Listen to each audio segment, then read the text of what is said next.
Hello, and welcome to the Divorced Dadvocate, divorce support for dads, where we help dads create a healthy and less traumatic divorce.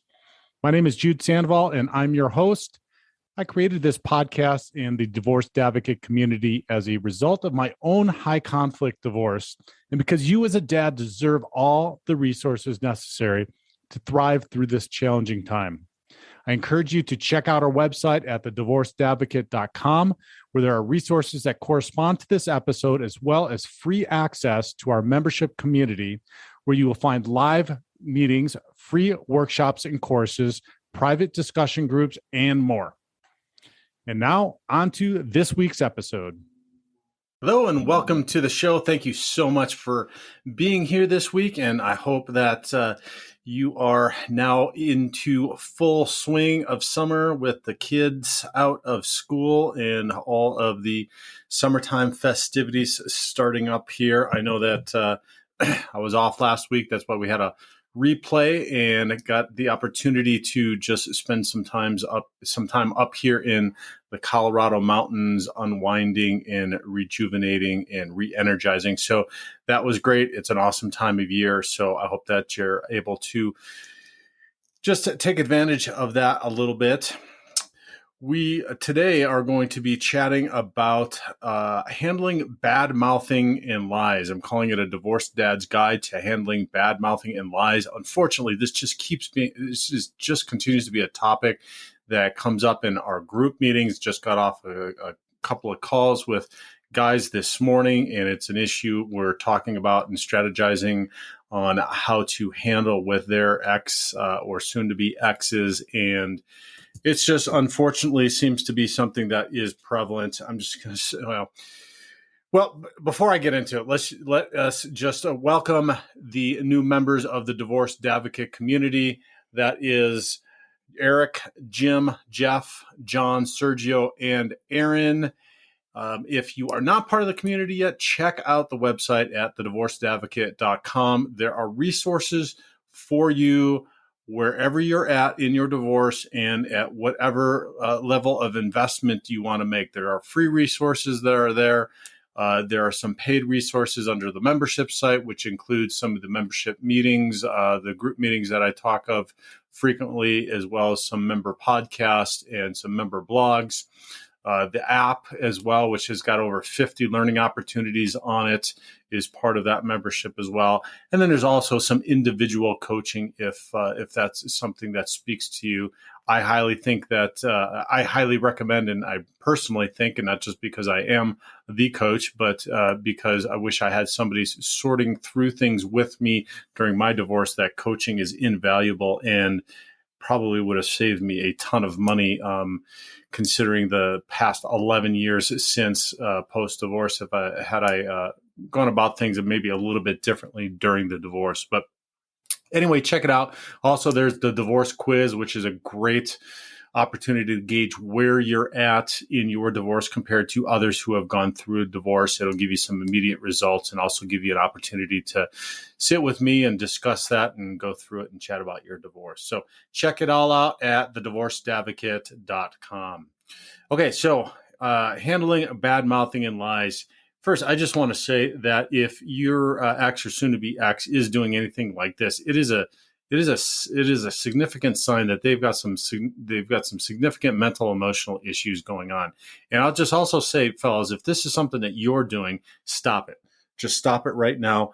First and foremost, your children identify themselves with each parent. So it doesn't matter how egregious anybody's actions are, they still identify themselves. So they take part of who they are and their personality from each of their parents. So literally, if you're bad-mouthing your ex, you are bad-mouthing your children. It's just no different than if you are telling them that they're dumb or they're stupid or anything like that, if you're saying that about their mother. So don't do it.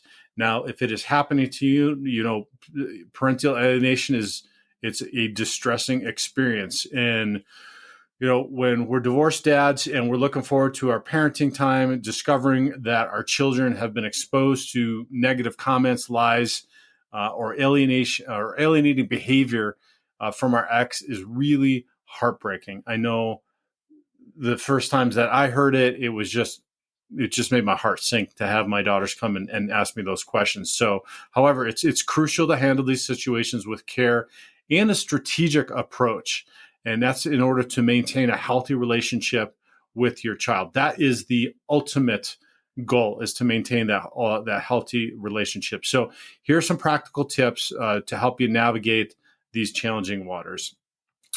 Before we get into the tips, so let me help you understand what parental alienation is.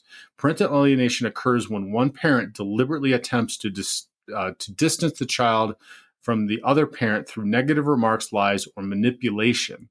This behavior can damage the child's perception of the targeted parent and strain the relationship.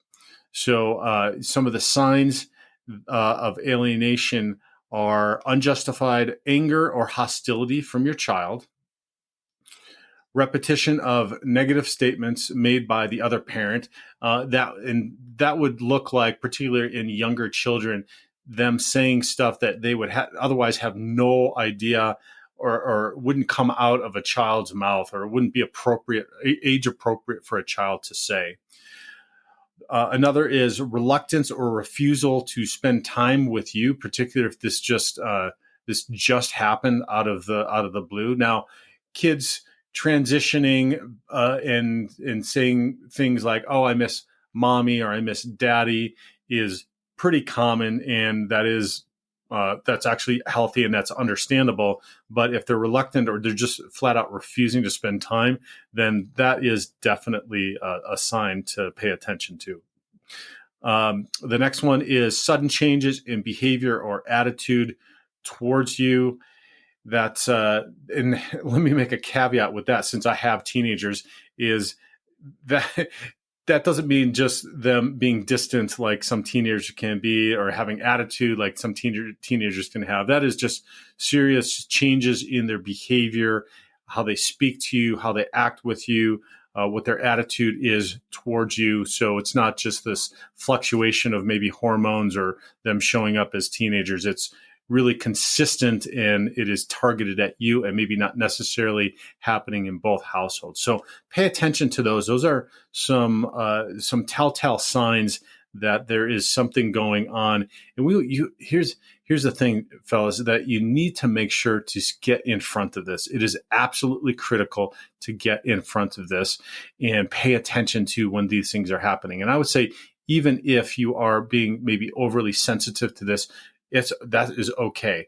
Pay attention and make sure, because once this starts to happen, and once this gets ingrained in the kiddos' heads, then this becomes very difficult and challenging to start to unravel and to mitigate. So if you can mitigate it upfront as much as possible, and not have to unravel it on the back end, then that is going to be the best case scenario. So paying attention to this is absolutely critical. So how do you respond to negative and comments and lies? And so when your child comes to you with negative comments or lies that you've heard from their mother, it's vital, first and foremost, it's vital to respond calmly and constructively. Your reaction can either diffuse the situation or escalate it. So here are a few ways that 4 ways that you can do that calmly and constructively. The first is to stay calm and composed.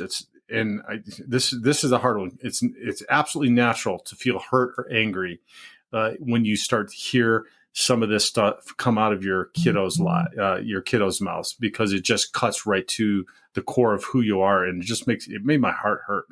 But reacting emotionally will only exacerbate the problem. So whatever tools you have, take a deep breath, count to 10, step away, make a phone call, whatever it might be, do that so that you can approach the conversation with a calm demeanor. So here's the other thing is you are modeling for your kiddos that you can handle situations and be a stable and reliable figure for them. So what you want in doing this, and by staying calm and composed, what you're doing is you're making sure to create a space that is safe for them to come and talk to you about this stuff, because you do want them telling you and talking to you about how they feel and what they think, even if it is coming in the form of maybe an outburst or an accusation or something like that.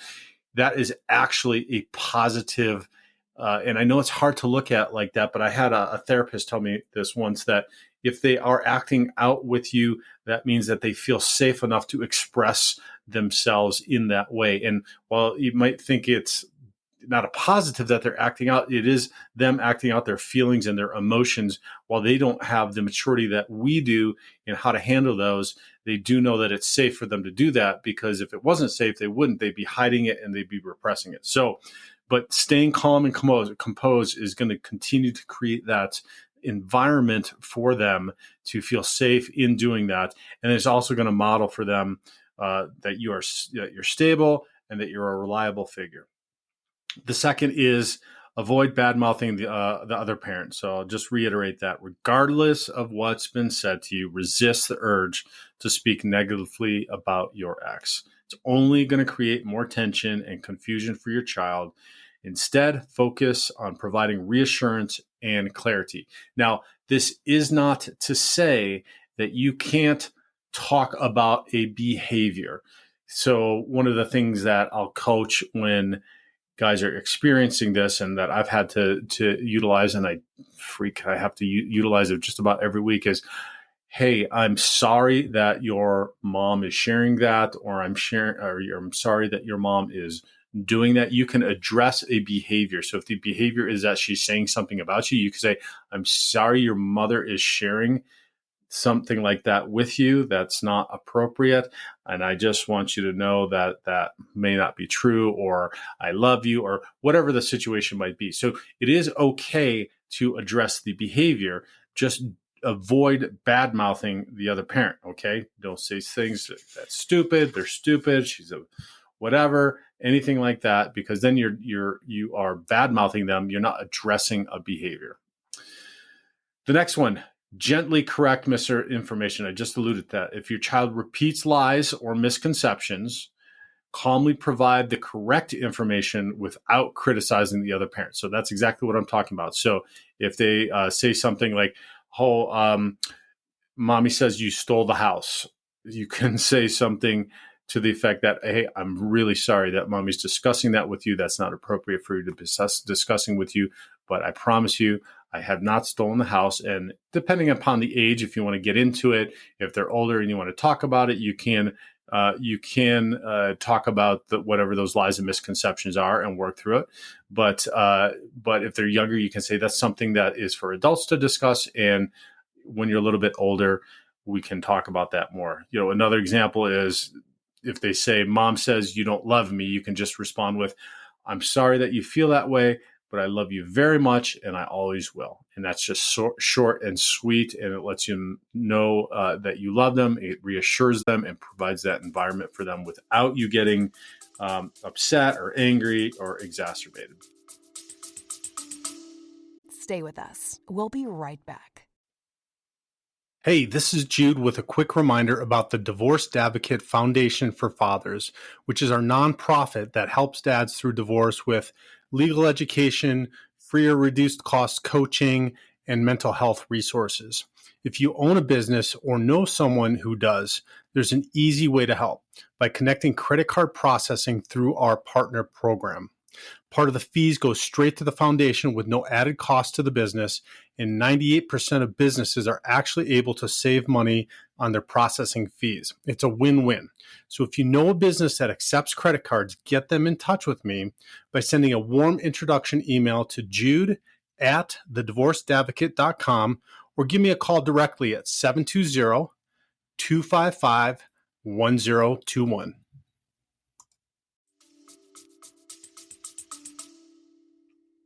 Number 4, encourage open communication. Again, this is what we're wanting to do. And I know this is hard, but if you can reframe this in your mind as an opportunity to have a difficult and challenging time or conversation with your kiddo and model for them that you can do that and still have open communication, and then utilize this as an opportunity to grow your intimacy and your relationship with your kid.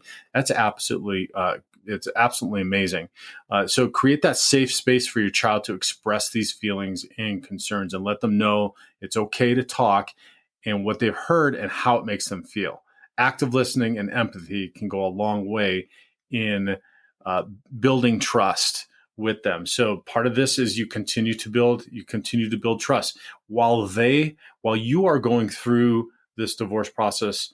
Also, they are going through this divorce process as well in their own specific way from a child's perspective. So that trust component is really hard. It's an uncertain time. That uncertainty that we feel as parents and as a spouse or an ex-spouse during this time.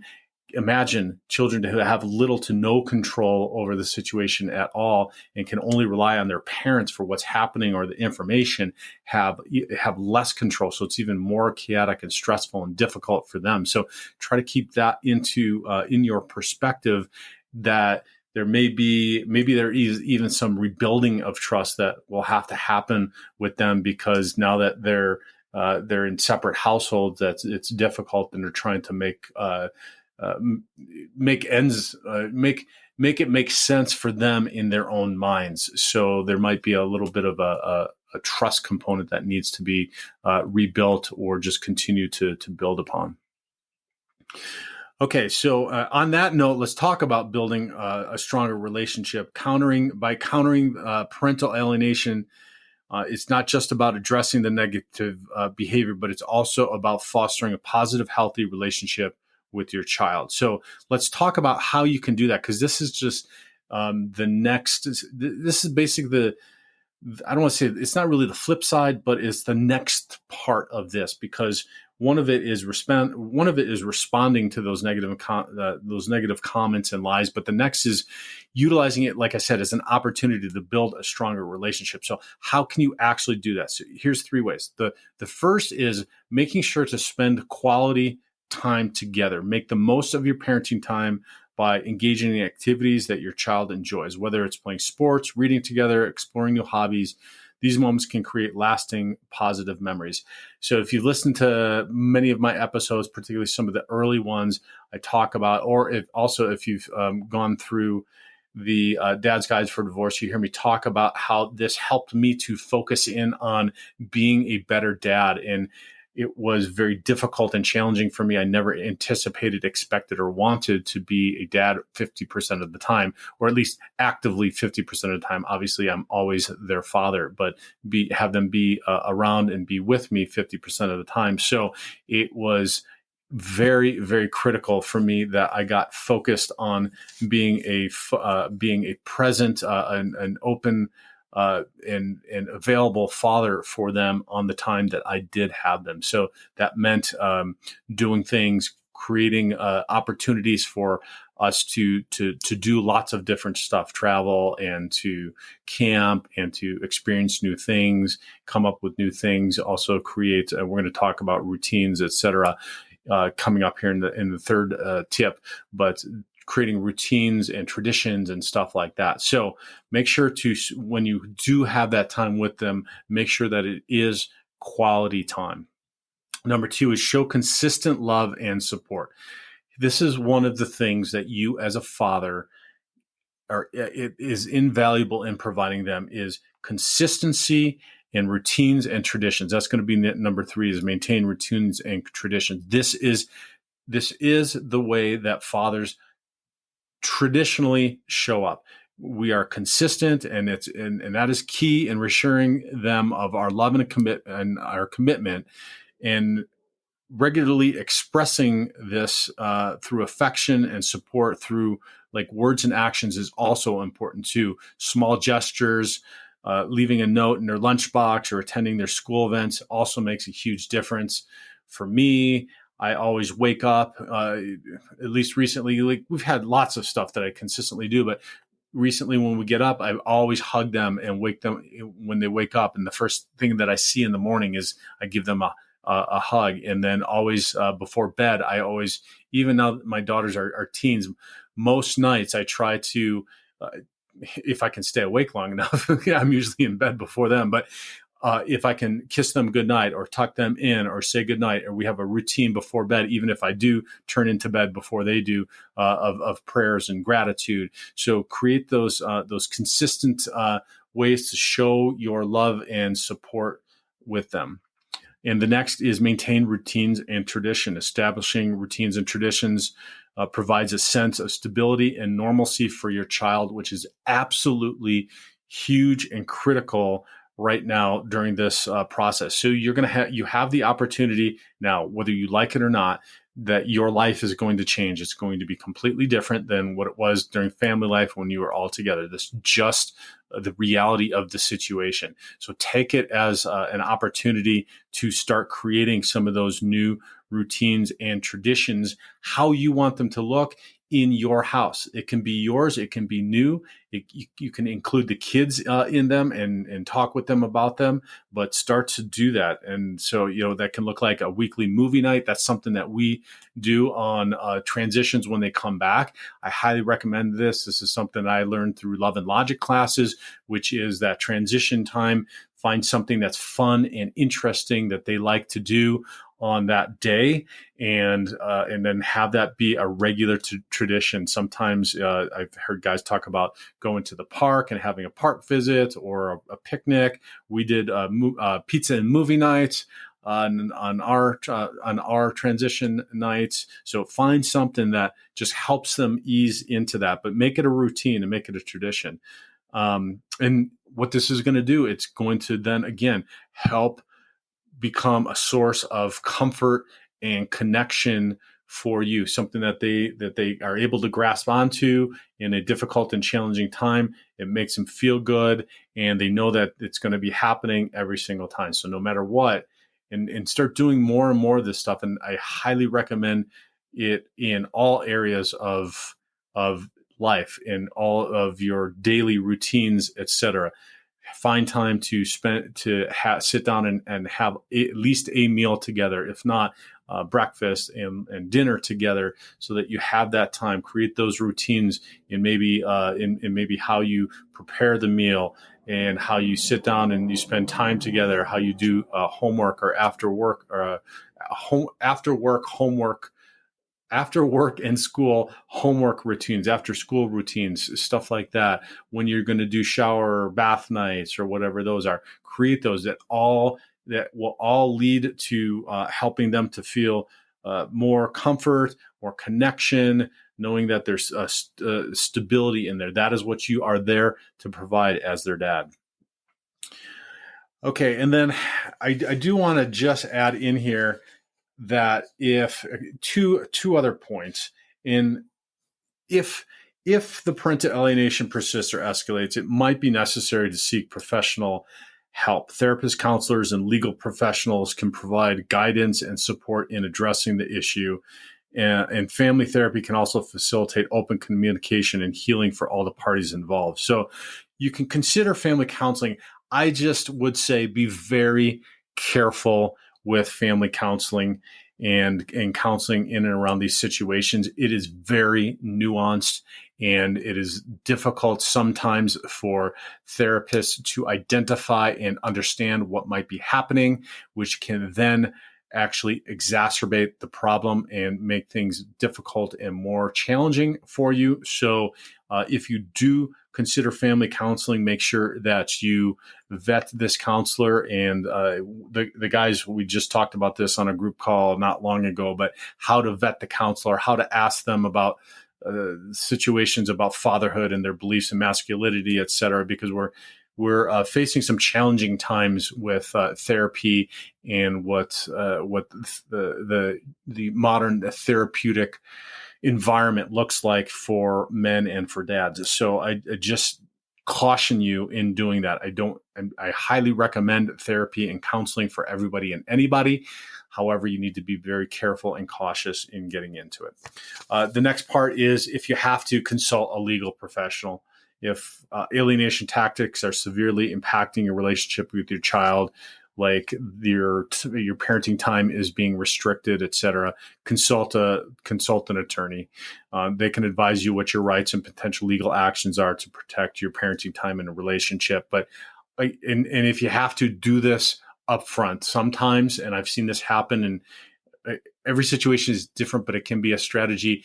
If the ex is somebody that just needs somebody to tell them that they need to stay in line, and that is an attorney or a court, it is well worth doing that early in this process so that you do not run into somebody that is going to be continually making things difficult and continuing that alienation over a long period of time. Like I said, getting in front of this is absolutely positively critical. And sometimes it might be upfront, hiring an attorney, going to court, and dealing with this. Now, the courts are not really structured to deal with this. They hate the term parental alienation. It's incredibly difficult to prove, but sometimes it is just beneficial putting your ex on notice that you're not just going to let this happen. So, all right, that's a lot of information. It went a little bit longer than I thought. I thought it was going to be a little bit short and sweet, but again, it's been something that's been coming up, and dealing with the alienation is undoubtedly a challenge. But if you can have some patience, empathy, and definitely a proactive approach, you can navigate the difficulties. Maintain calm, have a positive demeanor, correct misinformation with care, consistently show your love and support. And by doing so, you can strengthen your relationship with your child. And just remember, if you have to, seek professional help as an option if things get overwhelming. But just know your dedication and resilience as a father are crucial in overcoming these obstacles and fostering a loving, healthy relationship with your kiddos. Thank you so much for listening. I sincerely appreciate it. I hope that you found some value in this information. If you did, please share it far and wide. Giving us a star rating on whatever podcast platform you're listening to, or stopping and giving us a comment if you're watching or listening somewhere, goes a long way in other dads finding this podcast and this information, and getting them the help that they need. Thank you so much. Have a great week, and God bless. To hear the rest of this episode and access the corresponding resources, visit thedivorcedadvocate.com and become a member of our community. It's free to join and will provide you with the resources you deserve as a divorced or divorcing dad. Thank you for listening. God bless, and I'll talk with you next week.